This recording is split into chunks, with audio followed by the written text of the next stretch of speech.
அடுத்து என்ன டாபிக்? அடுத்தது என்ன அப்படின்னு பாத்தீங்கன்னா 2K kids 90s kids. ஆஹா, இந்த சண்டை பல வருஷமா ஓயாமல இருக்கு. ஆமா, அதுக்கு இன்னைக்கு ஒரு முடிவு என்னன்னு பாத்துருவோமா? ஆமா, கண்டிப்பாக. ஆனா இதுல ஒரு சேஞ்ச் ஒன்னு இருக்கு. என்ன சேஞ்ச் இதுல? அதாவது உண்மையாவே 2K கிட்ட இருக்கிற ஒரு பொண்ணு 90க்கு ஆதரவா பேச போகுது. 90கா?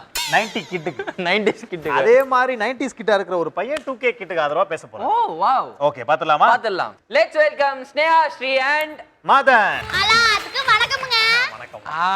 பீச்ல ஜோசியம் பார்க்கறதுனா நீ இந்த உலகத்திலேயே ரொம்ப கொடுத்து வச்சது எங்க 90s கிட்ஸ் தானுங்க. ஏன் அப்படி சொல்றேன்னு பாக்குறீங்களா? ஏன்னா நாங்க தான் எந்த நோய் நொடியும் இல்லாம சந்தோஷமா ஆரோக்கியமா வாழ்ந்துட்டு இருக்கிறவங்க. ஆனா இதே இப்பவே இருக்குது நம்ம 2K கிட்ஸ். இவனுக்கு பண்ற அலப்பறம் இருக்குது பாருங்க. ஐயோ யூ யூ யூ யூ. அம்மா நீலாம் 90 கிட்ஸ், அண்ணெல்லாம் 90 போட்டதா கிட்ஸ். ஜாலியா குழந்தை மாதிரி இருப்பாப்ல. ஏய் பாப்பா, நான் பஞ்சி டேஸ் காம்படிஷன் வந்துக்கிறே நீ? நான் ஃபேன்சி ட்ரெஸ் காம்படிஷன் வந்திருக்கேன். போற அவார்ட் ஃபங்க்ஷன் வந்திருக்காரு. ஆளை மூஞ்சி மண்டை சைஸியும் பாரு. ஆறா நீ? நான் யார் தெரியல? தெரியலையா? எனக்கு தெரியல. ஆனா தெரியலடா. ஏய், நான் நம்ம சென்னையோட அலையாளம் புள்ளிங்கோ. என்னது புள்ளிங்கோவா? நீங்கலாம் வெறும் புள்ளிங்கோ தான். ஆனா நாங்கலாம் இன்னைக்கும் நல்ல புள்ளிங்க. அதான் எங்க 90s கிட்ஸ். உன்னை பார்த்தா 90s கிட் மாதிரியே தெரியலையே. 90sல இருந்தே கிட் ஆகுற மாதிரி இருக்குது.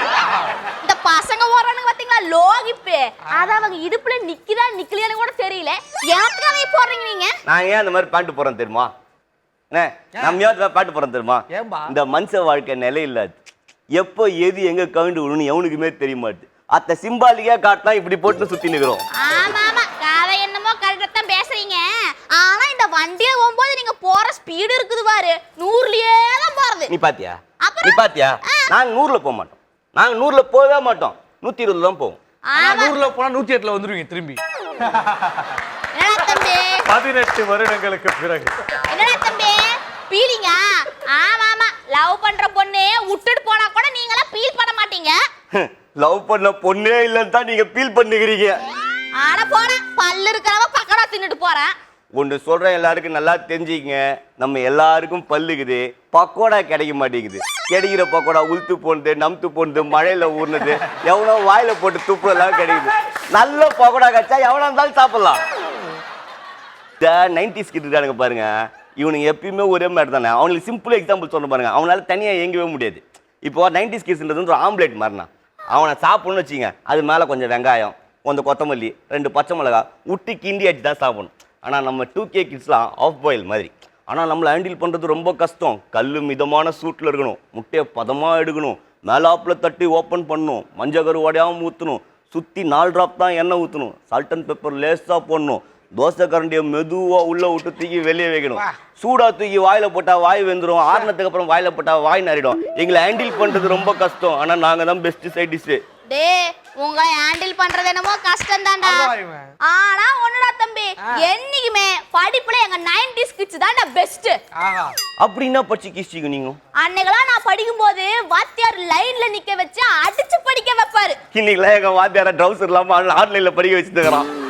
நீ என்ன வேணா சொல்லிக்கோ, நாங்கெல்லாம் கஷ்டப்பட்டு படிச்சு 500க்கு 490 மார்க் எடுப்போம். நாங்க எக்ஸாமுக்கே போவாம 500க்கு 500 எடுத்து உட்காந்துக்கிறோம். கொரோனா பேட்ச்ல பாஸ் பண்ணிட்டு நீ எல்லாம் வாய் பேசுறியாடா? சரி, இவ்வளவு பெருசா பேசுறியே, என்ன பெரிய படிச்சுவா அப்படி இப்படின்ட்டு. நான் ஒரு கேள்வி கேட்கறேன், பதில் சொல்லலாம்? நீ என்ற காலி விட நான் பதில் சொல்லிடுவேன். தோசை சாப்பிட்டுக்கிறியா? சாப்பிட்டுக்கிறேனே. தோசைக்கு அந்த தோசைன்னு பேர் வந்துச்சு, சொல்ல பார்ப்போம். தோசை ஊத்துனா ரவுண்டு தோசை, அதான் தோசை பேர் வந்திருக்குது. ஏய், இந்த புளிப்பு முட்டையில காப்பிச்சிட கூடாது. தோசைக்கு அந்த தோசைன்னு பேர் வந்துச்சு, கரெக்டா சொல்லு. எனக்கு தெரியல கண்ணு. தோசை ஊத்த சொல்ல என்ன சத்தம் வருது? என்ன சத்தம்? சைன்னு சத்தம் வரும். அத்தை திருப்பி போட சொல்ல என்ன சத்தம் வருது? சைன்னு சத்தம் வரும். எத்தனை தப்பா சொயும் வருது? 2 தடவை. 2க்கு ஹிந்தில என்ன? தோ. 2 தப்பா சொயும் சொயும் சத்தம் வராதான் அது பேர் தோசை.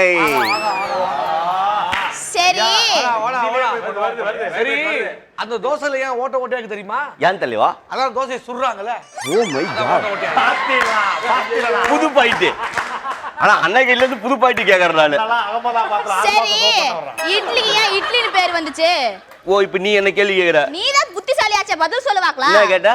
இட்லிக்கு ஏன் இட்லின்னு பேர் வந்துச்சு? தோசை மாவு எடுத்து தட்டுல ஊத்துனா தோசை, அந்த மாவை தூக்கி ஒரு தட்டுல ஊத்துனான், அந்த தட்டை தூக்கி ஒரு இடுக்குல வச்சான், அந்த இடுக்க தூக்கி அடுப்புல வச்சான், மாவு இடுக்குல மாட்டிக்கிச்சு, இட்லின்னு வச்சா நல்லா இருக்காதுன்னு காண்டி இட்லின்னு வச்சாப்ல. அட கடவுளே, தம்பி. இப்ப மாட்டுவேன் பாருங்க. ஏமா ஏமா இது நான் கேக்குறேன், அந்த இட்லியில சட்னி ஊத்துனா என்ன ஆகும் தெரியுமா? இட்லியில சட்னி ஊத்தா என்ன ஆகும்? இட்லி ஈரமாகும். இட்லி ஈரமாமா? நான் சட்னி காலி ஆகும்னு நினைச்சேன். நீ இட்லி ஈரமாவும் சொல்லிருந்தா அண்ணன் சட்னி காலியாகும். இல்ல மொத்தமே 2 கவுண்டர் தான், எப்படி மாத்தி போட்டாலும். இப்ப மாட்டுவேன் பாரு. சரி ஊத்தாப்பத்துக்கு ஊத்தாப்பன் பேர் வருது. ஊத்தாப்பம் அதான் உனக்கு. அது ஒண்ணும் இல்ல, ரொம்ப நாளா நம்ம ஒரு அக்கா இருக்காங்க நம்ம மேரே வேண்டாம். அது தினைக்கும் தோசையாவே கூட்டுந்து நம்ம ஆள் டென்ஷன் ஆயிட்டாப்ல. அன்னைக்கு ஃபுல் மப்பு வந்து தோசை கல்ல தூக்கி செவுத்துல வச்சுட்டு ஒரு சட்டியை தூக்கி வச்சாப்ல. இதுல ஊத்தாம் பார்ப்போம், இதுல ஊத்தாம் பார்ப்போம், இதுல ஊத்தாம் பார்ப்போம்னா அந்த ஊத்தாம் பார்ப்போம் மருவி ஊத்தாம் மாறிச்சு. இவன் 2K கிட்ஸ்யா. அப்ப பூரி எண்ணெயில போட்டோன்னு பூரிப்பா வந்தா அது பேர் பூரி, அதுவே சப்புன்னு போனா சப்பாத்தி. கடவுளே. இந்த மாதிரி கிரியேட்டிவிட்டியா இருக்கணுமா? நீங்க எப்பயுமே உன்னை ஃபாலோ பண்றவனுங்க. சரி. ஆனா நாங்கெல்லாம் கிரியேட்டிவிட்டி புதுசா கிரியேட் பண்ணா இருப்போம். அப்படியா? நம்ப முடியலையே. ஆனா நீங்களா இந்த வயசுல குடிச்சு போட்டு ரோடு ஓட கிராஸ் பண்ண தெரியாம அப்படியே தள்ளாடிக்கிட்டு நிக்கிறீங்க. நான் உன் சொல்றேன் நல்லா கேடுகோ. ஒரு குடியாரன் ரோடு கிராஸ் பண்றதுல அவ்வளோ பெரிய தொலைநோக்கு பார்வை இருக்குது. ரோடு கிராஸ் பண்ணதுல என்ன தொலைநோக்கு பார்வை? நீ எப்படி ரோடு கிராஸ் பண்ணுவ? நான் என்ன பண்ணுவேன்? வலது பக்கம் இடது பக்கம் வண்டி வரதான பாப்பேன். அப்புறம் அப்படியே நேரா போயிருவேன். அவள் தான் உனக்கு தெரியும். ஆமா. ஆனா ரோடு கிராஸ் பண்றதுக்கு ஏகப்பட்ட ஸ்டெப் இருக்குது. ஓ முதல்ல 2 காலையும் ஸ்டெடியா பூமியில பதிக்கணும். சரி. அடுத்து லெஃப்ட் சைடுல ஏதாவது வண்டி வருதான்னு பார்க்கணும். தண்டா அது ரைட். எங்களுக்கு இதுதான் லெஃப்ட். சரி. ரைட் சைடுல ஏதாவது வண்டி வருதான்னு பார்க்கணும். அது லெஃப்ட்டா? எங்களுக்கு அதான் ரைட். 2 பக்கமும் பார்க்கணும். நீங்களா தான் கிராஸ் பண்றீங்க. ஆமா. நாங்க பண்ண மாட்டோம். 2 பக்கமும் பார்ப்போம். மேலே எதுனா ஏரோப்ளேன் போதா, கீழே எதுனா பாம்பு கீம்புக்குதா, பின்னால யாரா கட்ட வராங்களா, இப்படி சுத்தி பார்த்துட்டு வளைஞ்சு நடந்து போவோம். ஆமா. எதுக்கு வளைஞ்சு நடந்து போறீங்க? தூரத்துல இருந்து யாரா துப்பாக்கியில சுட்டாங்கன்னா குண்டு உள்ள போறதுக்கு. ஆள உடுங்கடா சாமி. நீங்க என்னதான் சொன்னாலும் எங்க 90s கிட்ஸ் தான்டா என்னைக்குமே பெஸ்ட். நான் கிளம்பறேன் போ. எப்படி கேட்டுவிட பாத்தியா? மாமி நீ போடு மாமி, போய் ஏறு, அடி ஆகணும் மாமி, மேல போறப்பா, தூக்கு. சூப்பர். ஸ்னேகா, ஸ்ரீ அண்ட் மதன் ரொம்ப சூப்பரா பெர்ஃபார்ம் பண்ணீங்க. நம்ம கெஸ்ட் கிட்ட கேட்டலாம். ஸோ ஃபர்ஸ்ட் டேனி ப்ரோ நீங்க சொல்லுங்க ப்ரோ. ஏய் சூப்பர் பெர்ஃபார்மன்ஸ்யா, செம்மையா பண்ணிட்டீங்க.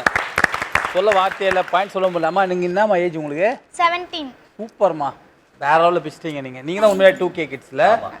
அட்டி சூப்பர். 90 கிட்ஸ்க்கு அவ்வளோ அழகா புரிஞ்சு வச்சிருக்கீங்க லட்சியமா. நண்பா நீயும் சூப்பர்ரா. 2 பேரும் விட்டே கொடுக்கல. எந்த ஒரு இடத்துலையுமே ஒரு தடுமாற்றம் இல்லை, ஒரு பிச்சு இல்லை, பெதர் இல்லை. அழகா அடிச்சுட்டு போறீங்க. இவ்வளோ பெரிய விஷயத்தை எப்படி நீங்க கண்டென்ட் அடிச்சிங்கன்றது பெரிய ஆச்சரியமா இருக்கு. தொடர்ந்து பண்ணுங்கப்பா, சூப்பரா இருக்குப்பா உங்களுடைய வாழ்த்துக்கள். சூப்பர். உண்மையிலேயே 2 பேரும் வந்து மாறி வேற லெவல்ல பண்ணாங்க. 90 கிட்ஸா 2K கிட்ஸான்ட்டு. ஏன்னா இப்போ வந்து இந்த கொரோனா டைம்ல வந்து கொரோனால செத்துருவோமோன்னு பயந்தவங்களை விட கல்யாணம் ஆகாமலே செத்துருவோமோன்னு பயந்தாங்க 90 கிட்ஸ். அந்த 90 கிட்ஸை பத்தி பேசி அந்த பொண்ணு வேற லெவல்மா. 90 கிட்ஸோட மனசு 90 கிட்ஸ் தான் தெரியும். கரெக்ட். உண்மையிலேயே சூப்பரா பேசினாங்க. ஆனா 2K கிட்ஸ் அப்பா கிறுக்கு பூச்ச கிட்ஸ் மாதிரி பண்ணிட்டாருங்க. சீரியஸாவே உண்மையிலே ரொம்ப அருமையா பண்ணாரு. சூப்பரா இருந்தது. Okay. Thank you so much Thangadurai Anna. Thank you so much. And உண்மையிலேயே மதன் அண்ட் ஸ்னேகா ஸ்ரீ ரொம்ப சூப்பரா பண்ணீங்க, செம்மையா பண்ணீங்க. Okay, all the best. Thank you.